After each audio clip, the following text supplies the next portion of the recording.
Ghosts and specters, do they actually exist? And that was really like a flash from another world. People are terrified of these spirits from the afterlife. Every sixth person believes they are real. Death happens so quickly that their spirit lingers behind. Ghostbusters and scientists alike are on the hunt for evidence. I've been to apartments that looked like they'd been hit by a bomb. Do things really exist beyond reason? Look, lights. Where does reality end and where does the inexplicable start? Is it fantasy or reality?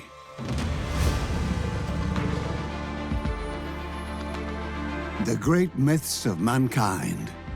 Mysteries passed on over thousands of years. Inexplicable events, places shrouded in legend, and superhuman heroes. Even scientists are fascinated. Is there any truth to these ancient legends? Researchers across the globe are working hard to solve the greatest mysteries of our time.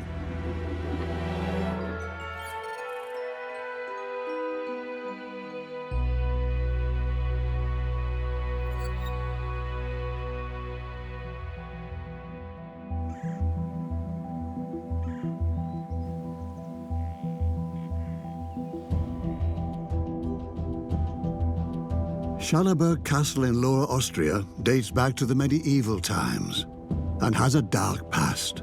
Some visitors are said to have fled the castle in haste. Legend has it that the ghost of a young girl haunts the catacombs, her face covered with hair. The villagers call her the Dog Maiden. For 28 years, Johannes Ertl has been the custodian of Schallenberg Castle. He claims to have seen the Dog Maiden many times.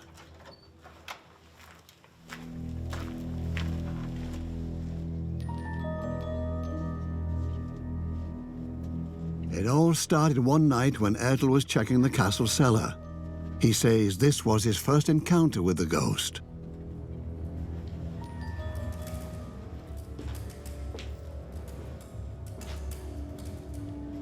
It was late and an event had taken place that night. Everyone had gone home. I was patrolling the place to make sure everything was locked. Then I entered the crypt, where I was hit with a wall of fog.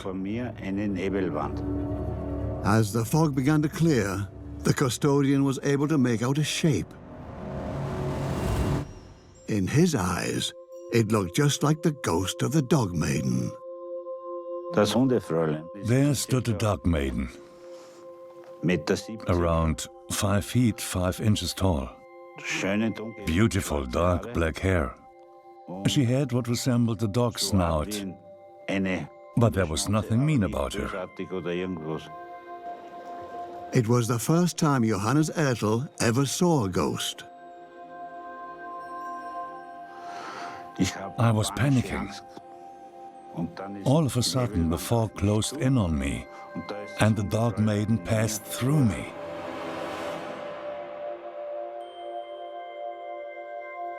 Filling me with a powerful, positive energy that lasted maybe 3 seconds, and then she was gone. He's not the only one who believes in ghosts. Similar sightings are reported frequently from all over the world. Studies show that 15% of the world's population believes in ghosts. Some say they appear as transparent spirits. Some claim they look just like us. Others talk of bizarre sounds, sudden drops in temperature, or an eerie energy. The souls of the dead usually haunt old castles or cemeteries. Some believe that if a person loses their life in a cruel way, they can't find their way to the afterlife and wander between the worlds instead. The concept of a ghost, also known as a spectre, is based on a very ancient idea that a person's body is separate from their spirit, and when their body dies, their spirit goes on living. And many cultures actually developed funerary rites to make sure that the spirit would not come back and haunt the living.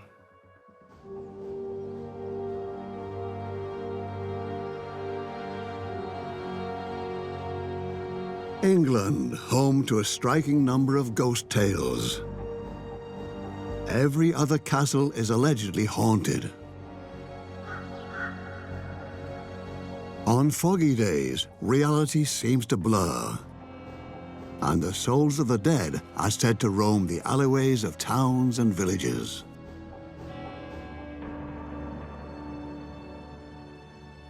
Around 500 years ago, London becomes the scene of a horrible act. Henry VIII, King of England, orders the beheading of his second wife, Anne Boleyn, for failing to provide him with an heir to the throne.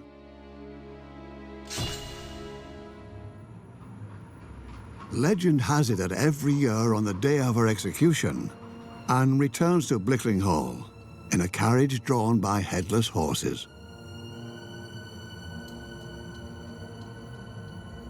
Until the break of day, her ghost wanders through the rooms of the mansion where she was born, holding her head in her hands.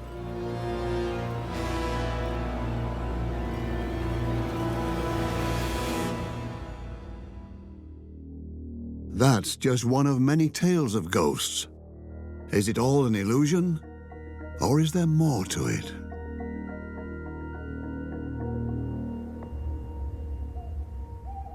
The appearances of the Dog Maiden in Schallenberg Castle are also allegedly linked to a real story. Back in the 16th century, the Losenstein brothers were residing in the castle. They got into a fight, and the younger brother died. To honor him, the villagers put up a cross in the valley, infuriating the older brother so much so that he shot the cross one night. Legend has it that his wife had a baby girl that night, but she was born with a furry face. The family rejected her, forcing her to live in the catacombs of the castle until the end of her days. Ever since, the Dog Maiden's ghost is said to haunt the castle. There have been numerous sightings. Legend has it that if you see her, one of your family members will die 3 days later. However, no such cases have ever been recorded. Johannes Ertel has grown accustomed to seeing the ghost.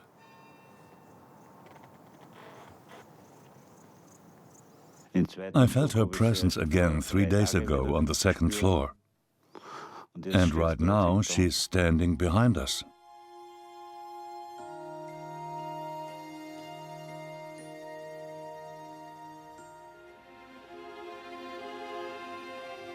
The custodian has no doubts. Researchers are looking for explanations.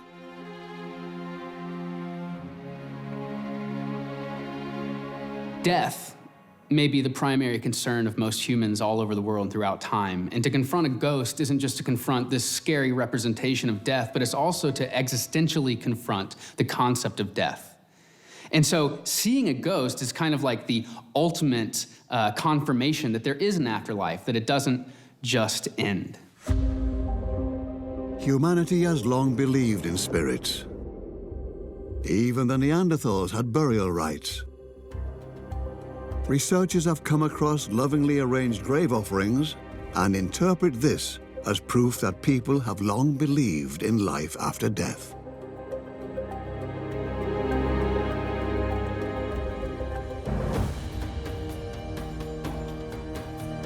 In ancient Egypt, the deceased were honored and their corpses were mummified so that their souls could return to their bodies.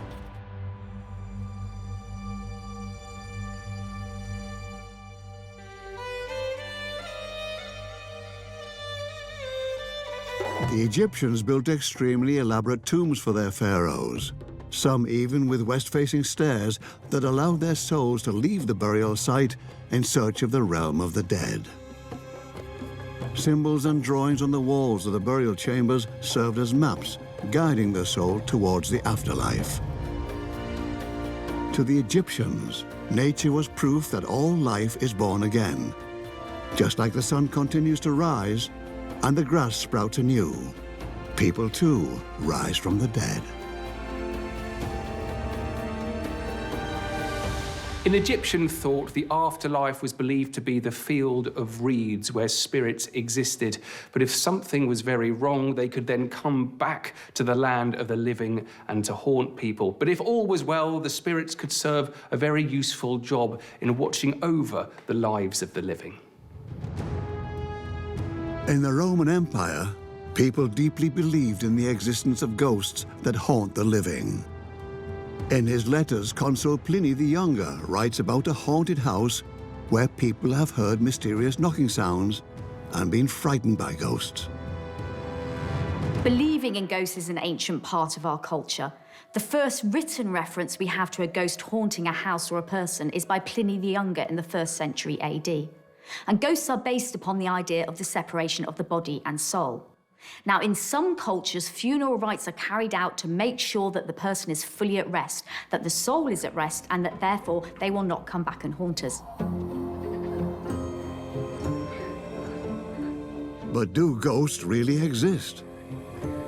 Or do we just want to believe in life after death so badly that we think we see them?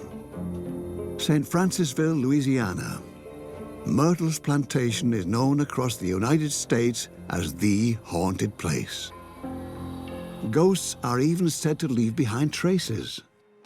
Hester Eby has known the house for more than 40 years. She shows us an old mirror with a curious detail.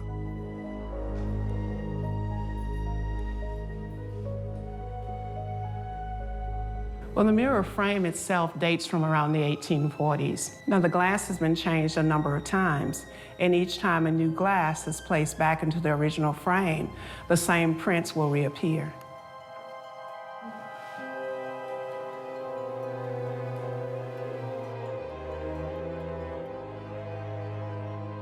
We clean the mirror, normal, Windex, whatever, but those prints do not go away. Fingerprints on a mirror that won't disappear. Messages from a ghost? I think the prints continue to appear, and the faces, when people take photographs, show up in the mirror because that is where the spirits live, or that's where they want to be seen. So they do come out. It's their way of letting you know that, yes, I am here. Staff and visitors report seeing a ghost-like woman in a green turban.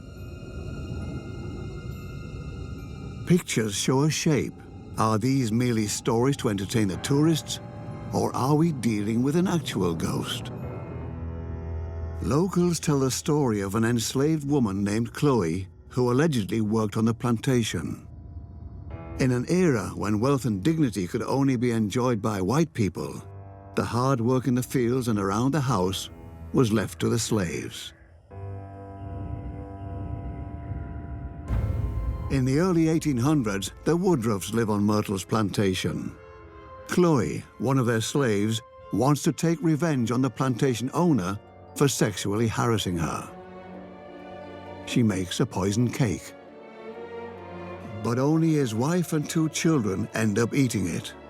They all die. Legend has it that the other slaves decided to hang Chloe for this.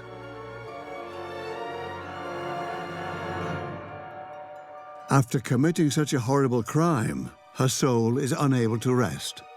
She is said to still haunt the plantation to this very day. I believe they're still here after all these years because it's their home. A lot of psychics have told us time and time again that death has happened so quickly with some that their spirit lingers behind, and they're not at rest yet. This was their home. It's still their home. Hester then speaks about something that happened to her on the plantation.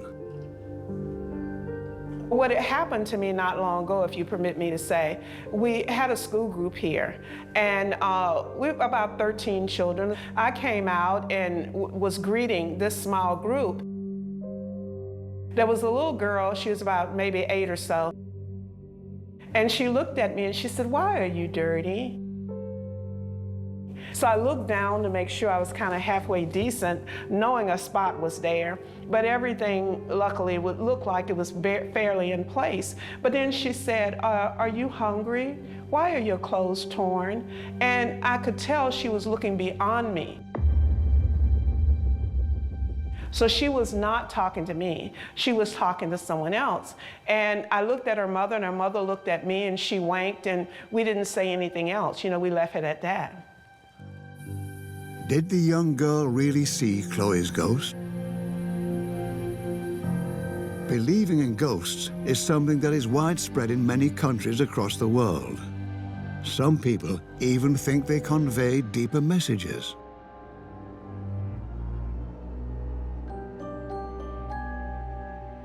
Custodian Johannes Ertel also has an explanation for why the dog maiden shows herself to him. I believe that I've had a previous life. In the 12th century, I was a priest, a Yesayer. And in the 14th century, I was an executioner and led people and souls to the dark side. To him, the dog maiden is sending a clear message from the afterlife, asking him to do good in this life. The encounters have fundamentally changed Johannes Ertel. The dog maiden reveals herself, and when she does, she always fills me with positive energy, showing me I have the strength to push away negative energy, thereby stopping my soul from caving into dark impulses. Can science provide us with an explanation for ghosts like the dog maiden?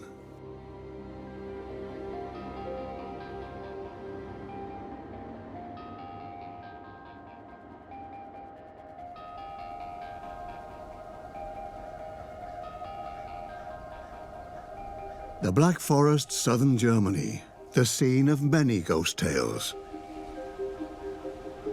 This deserted hotel in the town of Freudenstadt is said to hold dark secrets. Most locals steer clear of the place altogether.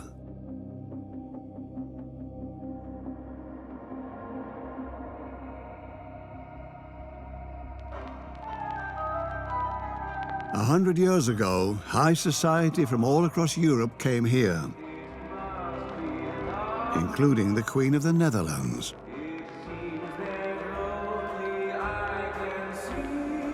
In World War II, the hotel was turned into a military hospital, which appears to have left behind a grim legacy.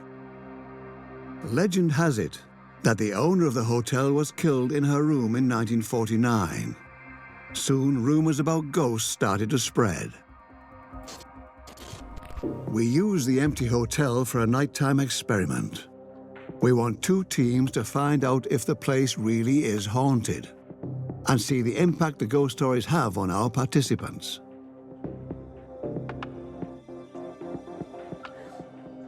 Researchers believe that ghosts primarily exist in our heads.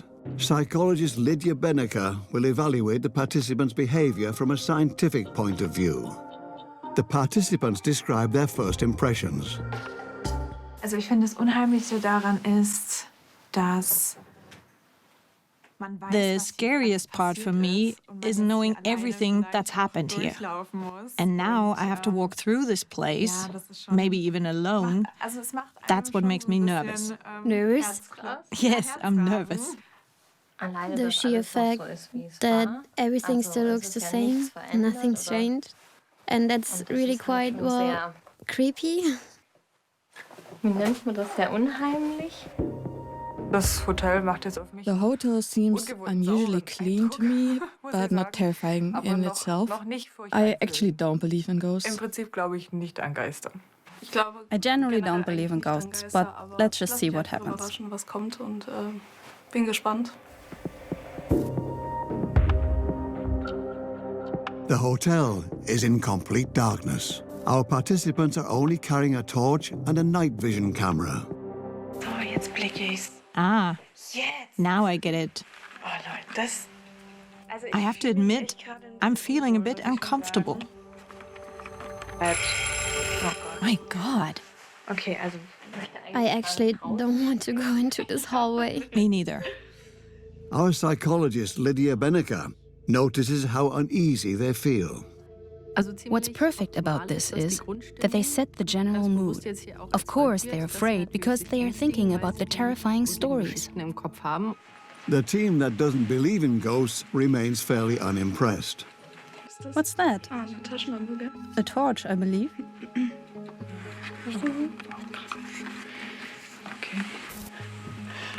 Okay, now we're walking down the hallway.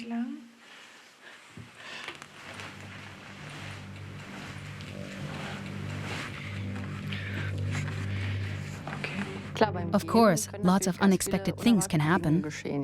That was so scary back there, wasn't it? Holy cow. Oh no, okay, this is getting really scary now.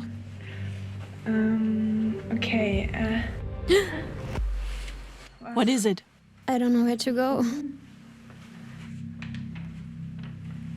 The place, the darkness, and the scary stories have an impact. Zoom in a bit. Okay, is that a painting or something? Get a little closer. I don't even want to touch it. Oh God, go a little closer. I'll hold this and I'll do it. What is that? Wow, it's freezing in here. Yeah? It's as though somebody doesn't want us to go any further. None of them wants to rule out that the place is haunted. This is a perfect example of how our expectations and interpretations can impact our perception. They are imagining that something's out there. They view this as a warning not to continue, instead of seeing it as an ordinary phenomenon with a simple physical explanation, being that hallways are sometimes cooler than closed rooms. Team 1 aborts the test. The second team also decides to finish their tour through the haunted house. We had a chat and decided, all right, let's quit. I wouldn't have wanted to continue because I didn't know what else was going to happen, what was coming. It did get quite scary at times, and we felt a strong current of air pass by, but we couldn't see an open window or anything. Yes, I found it a bit frightening, I'll admit. Do I believe there could be ghosts here? I'm tempted to say yes. The experiment confirms the hypothesis. The environment and our briefings had an impact on both teams. The way we perceive the world is actually based on how our brain interprets sensory signals. Our perception is therefore never objective. It's always a subjective interpretation that builds off of our knowledge, our experience, and our worldviews.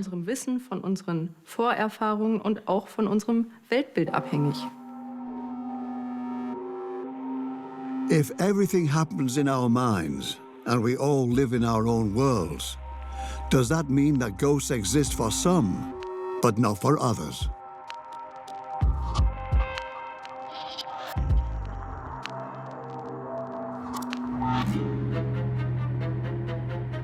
People have always been fascinated by stories of ghosts and spirits.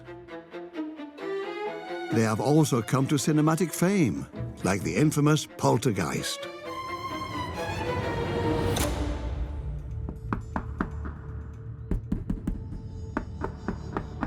Poltergeists are said to communicate via knocking sounds or ravage entire rooms. Witnesses describe a typical poltergeist as an amorphous being whose actions you can only see or hear. Most incidents are actually caused by people who want to scare others, but initially they create a lot of bewilderment and fear. Bavaria, Germany in the 1980s. events at a dental clinic make international headlines. There's a voice inside the walls of one of the treatment rooms. The dentist and his patients are baffled. Police investigators are trying to solve the riddle using malicious caller identification and radio receivers. Chopper, as the voice calls itself, keeps everyone in suspense for over a year, until the staff notice that the poltergeist only appears during the shifts of one particular assistant. I won't contact you again. The colleague is caught, and the Chopper case is closed. Chopper, the supposed ghost voice at a dental clinic in Neutraubling, Bavaria, made headlines for quite some time, but now the real Chopper has been exposed. So it turns out that this time the ghost was man-made. However, this isn't always the case. One thing is absolutely certain, and it's that there are some things in the modern world that science cannot explain, and yet there's an intrinsic desire within humans to try and explain everything. One solution, of course, is to say that things which there is no scientific reason for are supernatural.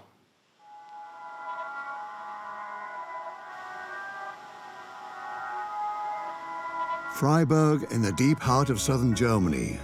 Walter von Lucadou is a physicist and psychologist and head of the Center for Parapsychology. Since 1989, he's been investigating all sorts of ghost phenomena. The center works on up to 3,000 cases each year. The parapsychologist believes paranormal phenomena are real.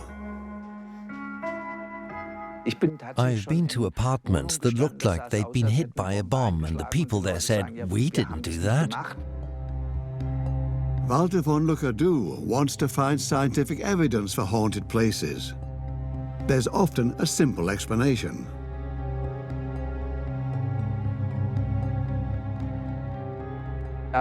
One case I'd like to cite involves a young man who heard a voice in his apartment, so he called me. I asked him where the voice was coming from, and he got very shy and said, "It's coming from my tea kettle." He thought nobody would believe him and think he was crazy. The physicist has a suspicion. He asks his client to put the kettle on the stove, just as he always does. I asked him if there were any strong medium-wave transmitters nearby, and it turned out he was picking up the radio signal with his kettle. A boiling tea kettle, a stovetop, and a nearby radio station. Case solved. The alleged voices from the afterlife came from the radio. Curious. This time there is a logical physical explanation after all.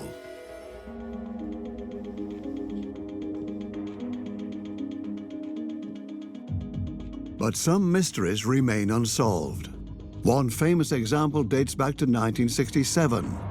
The Rosenheim case makes headlines worldwide and remains one of the most investigated, best documented paranormal phenomena to this day. Legal assistant Anna-Marie S. is suspected of staging the spooky events. Every time she enters a room, unusual things happen.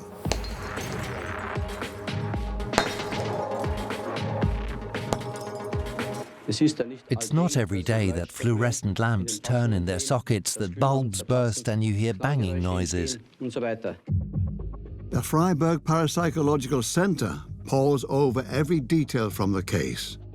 The former head of the center is convinced that this case was neither fraud nor the product of a technological issue. The Rosenheim case is unique because they conducted physical tests. These events have been confirmed by an objective source, adding credibility to the witness testimonies. I was standing in front of this small table while Miss Anna-Marie was making copies.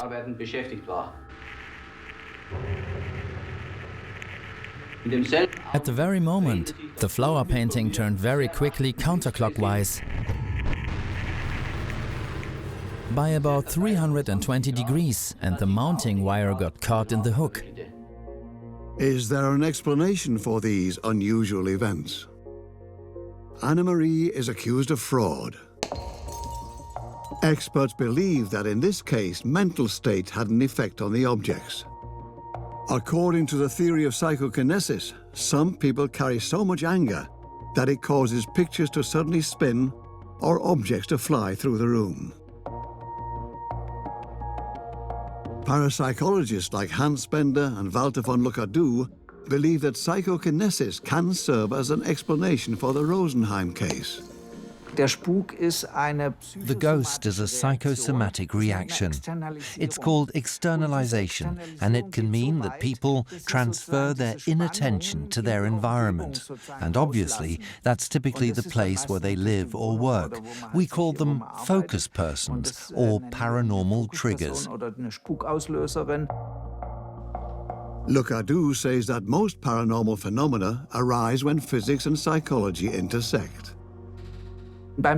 Looking at the phenomena, we can see there's a very intense and direct relationship between what happens in the external world and what happens in a person's mind.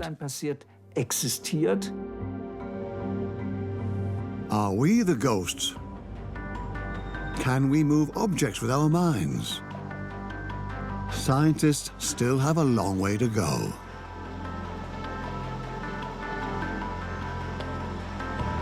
Some ghost phenomena can be explained by science, and some explanations require a kind of either-or logic. So the idea is that if science can explain it, no other explanation can be true. So the real question to me is, if science can capture or explain or show some type of paranormal phenomena, does that mean there isn't some kind of subjective experience on the inside of that energy? Who knows, perhaps there is. The history of humanity is full of ghost-like phenomena. They can be found in every country and culture. But there's disagreement amongst the different cultures of the world when it comes to how the souls of the dead behave, or whether they are a blessing or a curse.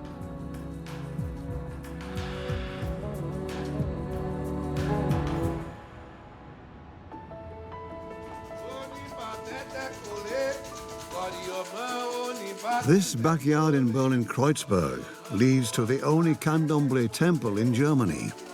It's a community center for people who believe in this Afro-Brazilian religion.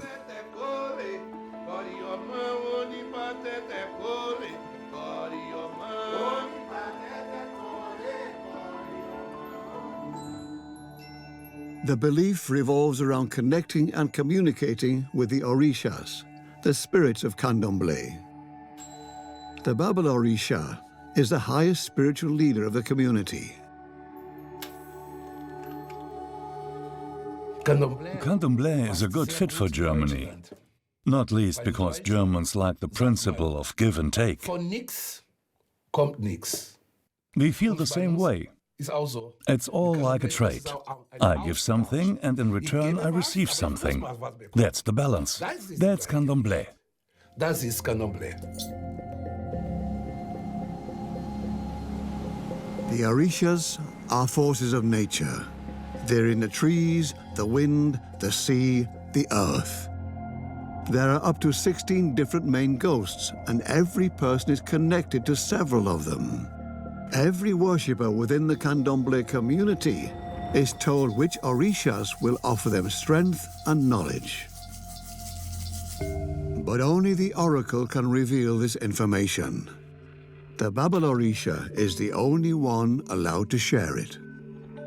In a small room in the basement of the Candomblé temple, the spiritual leader establishes contact with the spirits.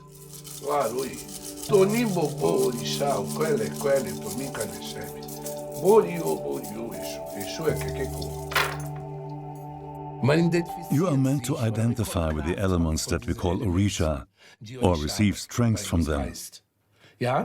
For example, some people like the sea.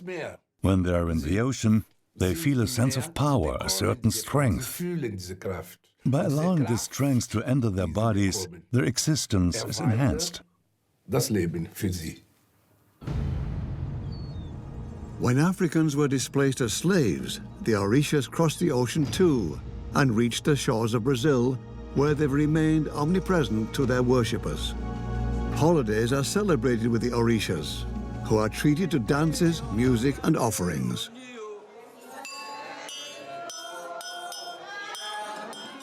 The children of the saints, as they are called, can establish contact with the spirits in a ritual trance, allowing people to receive their blessings and strength.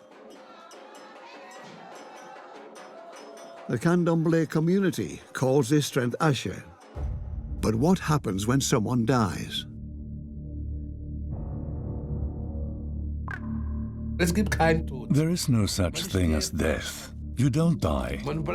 You no longer need the strength. And your body turns into earth, into Orisha earth. And the spirit goes to the ancestors, where it evolves.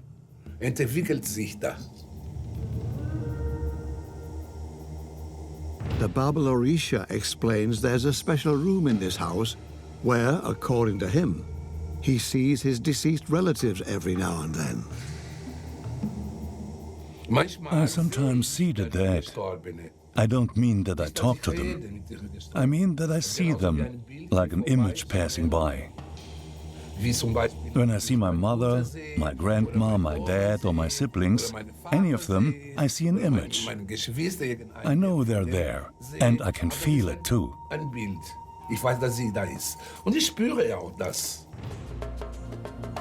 Seeing ghosts and spirits as companions taking us to the afterlife might be a comforting thought to many. Believing in ghosts is a central and celebrated part of many cultures. In Mexico, the spirits of the deceased are commemorated in an extraordinary festival to this very day, the Dia de los Muertos. Mexicans believe their dead return once a year to visit their families, starting from the end of October and lasting until the beginning of November. What might seem frightening to outsiders is rather an exuberant celebration to Mexicans.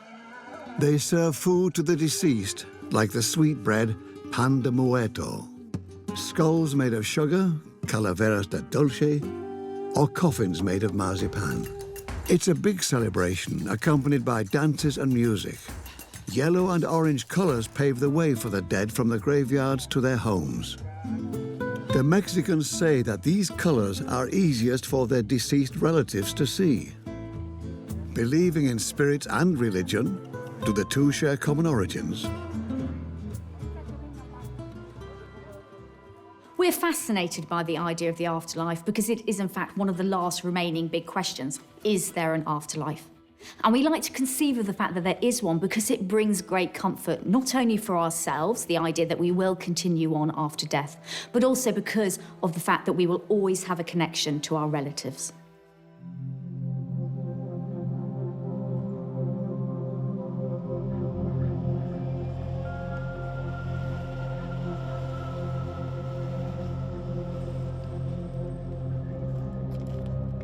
Karin Huber is a medium from Frankfurt, Germany. She believes she's been in touch with spirits since she was a child. Connecting with the afterlife has become routine for her during her sittings. I was able to sense the world of the spirits as a child. I thought there were people walking through my bedroom at night. Talking to others, I realized that they didn't feel the same things and that I was different, maybe even weird to some. And that's why I stopped telling others about what I was sensing. During a car ride, her life was turned upside down. My wake-up call, if you will, was when I was driving down the motorway, and I saw this woman standing there.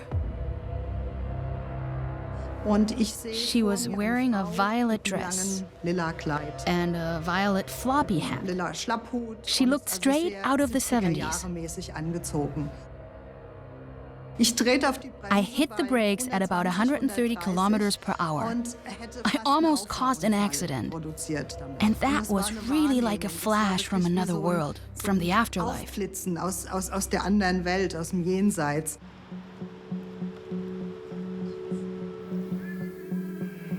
Karin Huber is preparing for today's sitting. As always, she's listening to music. The spiritual world vibrates at a higher frequency. We in the present world are contained in our carnal, physical body and therefore vibrate at a lower frequency. We are grounded. To get a little closer to the spiritual world, I have to raise my frequency. Karin Huber says she has the gift of receiving information from the afterlife.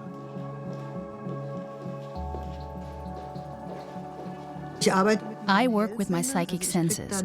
I can pick up images from the spiritual world, or sounds, sometimes a favorite song. It can also happen through my taste buds, tasting what might have been a favorite dish.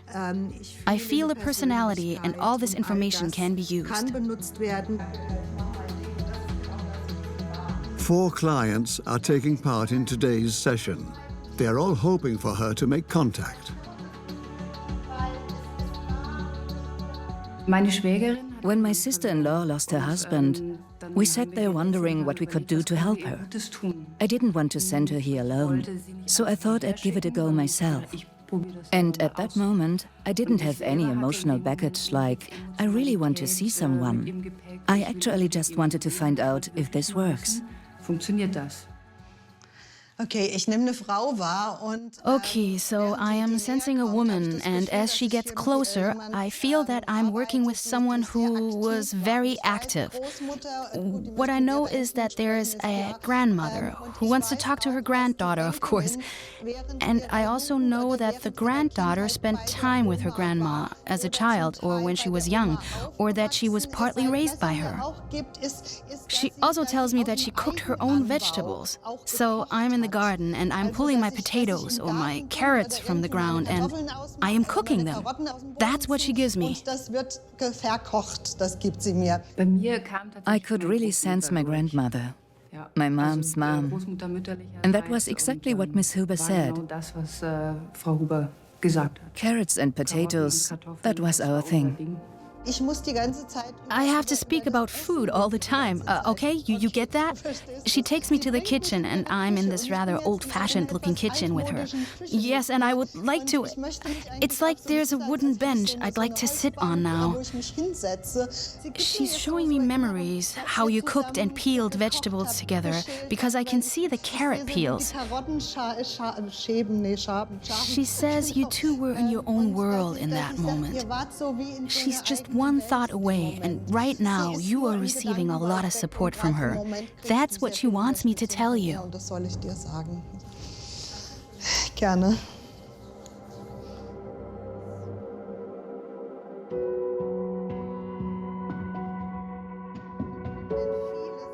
Skeptics believe that psychics like Karin Huber can read people well and use other people's body language to trick them into believing they know more about the afterlife.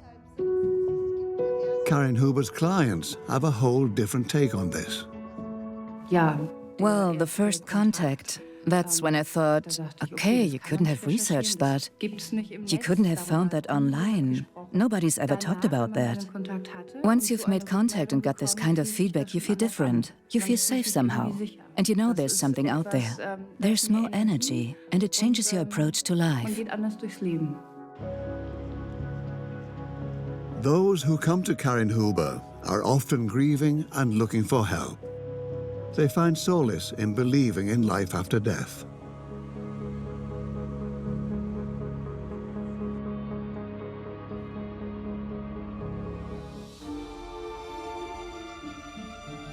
Spiritism and natural sciences have been developing simultaneously, dividing people into 2 camps. There are those who believe in the afterlife, and there are those who believe in science, meaning they only believe in things that can be measured and proven. The famous inventor of the light bulb, Thomas Edison, is ridiculed and mocked by his fellows when word gets out that he's working on a ghost radio. Edison believes it's possible to get in touch with the dead. He thinks humans have 2 energy units regulating our cells, one for our body and one for our personality. When we die and the physical cells lose their ability to function, Edison claims, The part of our energy that is linked to our personality lives on. With the right technology, we should be able to communicate with this part. Edison can't manage to build a functioning ghost radio. No signal for now. But what do things look like 100 years later? Aren't we much more technologically advanced and able to contact the afterlife today? Ariana Gerhold, also known as Minky, is Berlin's most famous ghost hunter. She's heading to Grabowsee, 30 kilometers from Berlin, a former sanatorium for lung patients. People claim to have witnessed mysterious sightings time and again. In 1896, the first sanatorium for tuberculosis opens its doors in Berlin. The patients come here to recover from their disease, but many can't escape death. Minky seems to feel why the dead can't find peace. Some of the entities stuck in a place like this don't know how to get out. Maybe death came more suddenly than they thought, and that's why I feel a certain sense of sadness here in my chest. Because they might have thought they'd leave this place healthy. After World War II, the former sanatorium was used as a Russian hospital. For decades, this place was witness to many deaths. Minky and Savash are preparing their first contact with the afterlife. Minky will use a ghost radio first. One thing that's really important is that you introduce yourself. You have to invite them, allow them to draw energy from us or from the devices. They have to know that they can trust us, because some of the deceased don't know they are dead. And they are surprised. They rather see us as the intruders.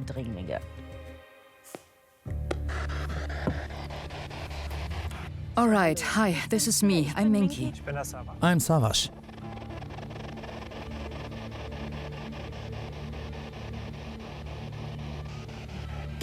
Please give me a yes to let me know it's okay we are here with you. Please take all the energy you need. You can take it from our equipment or from me.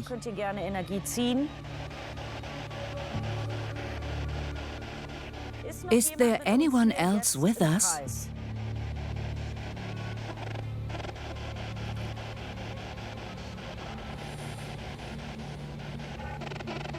Is the young boy still here?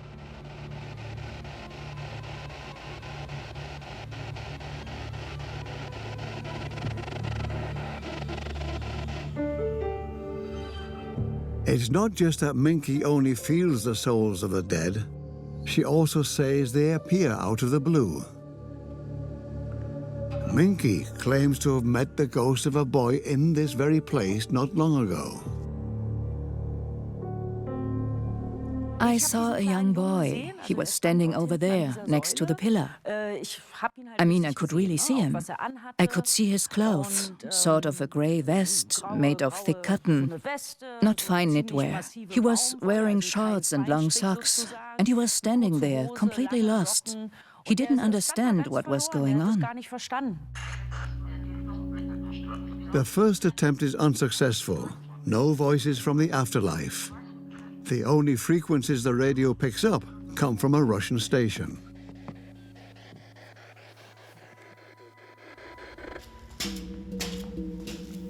The Ghostbuster and her assistant keep on searching.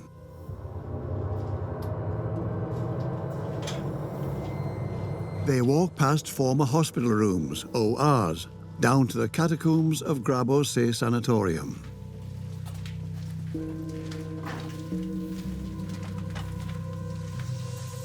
More than 100 years ago, the dead were laid out here.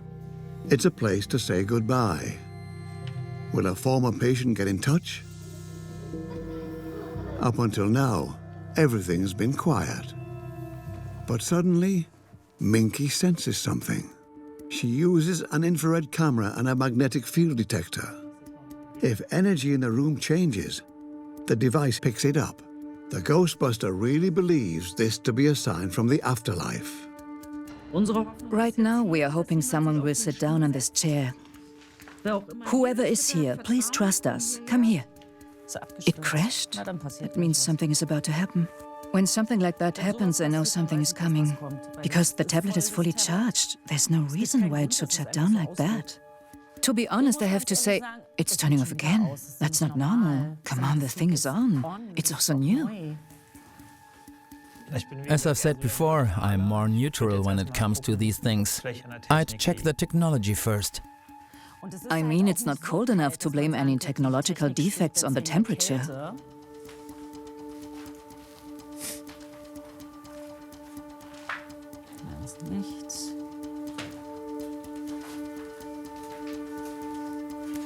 Is there anyone here at the table? Does anyone want to communicate with us via the K2? Walk over to the green light? And then something happens that nobody expected. The measuring device starts to flash. Look! Lights! And now it's also safe to say that someone messed with my camera.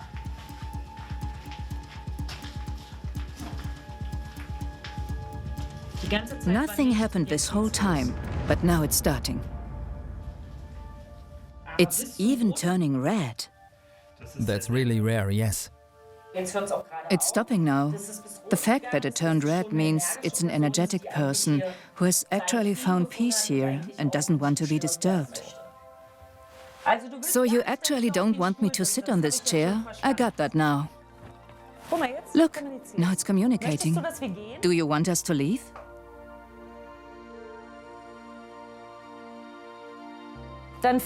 Go and find your peace.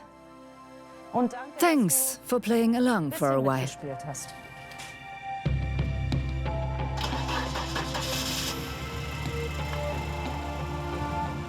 Contact with the afterlife or a placebo effect? The question remains, is there an afterlife?